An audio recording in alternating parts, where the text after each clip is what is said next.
जब सारी मशीनें ही बेच दोगे तो सरकार किस पर चलाओगे।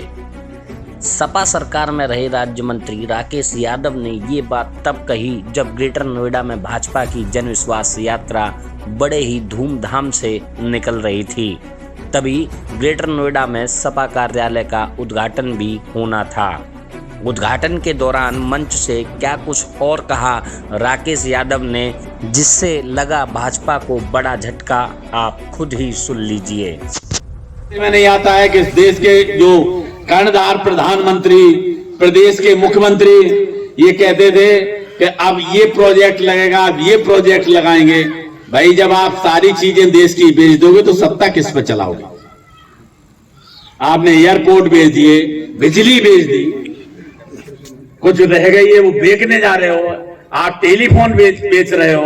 आपके पास कोई जब एसेट नहीं रहेगा तो सरकार किस पर चलाओगे आप। इन्हें इस बात की चिंता नहीं है, इस बात की चिंता नहीं है कि हमें कैसे भविष्य में किसानों को कैसे उनकी उचित फसल का उचित मूल्य देना हो, कैसे नौकरी देनी होगी।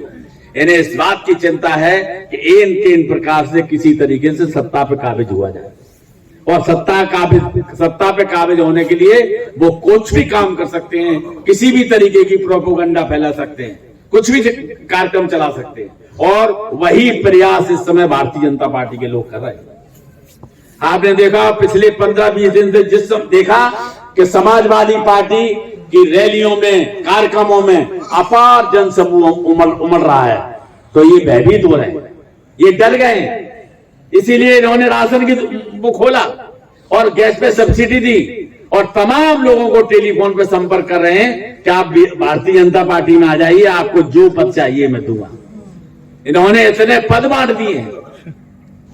मैं समझता हूं कि समाजवादी पार्टी नीतिगत तरीके से पद और बांट रही है, और उनका जो मैनिफेस्टो है, पार्टी का जो मैनिफेस्टो, उसी हिसाब से सबों को पदों का वितरण किया गया है। लेकिन ये जहां देखा उसी को पद दे दिया।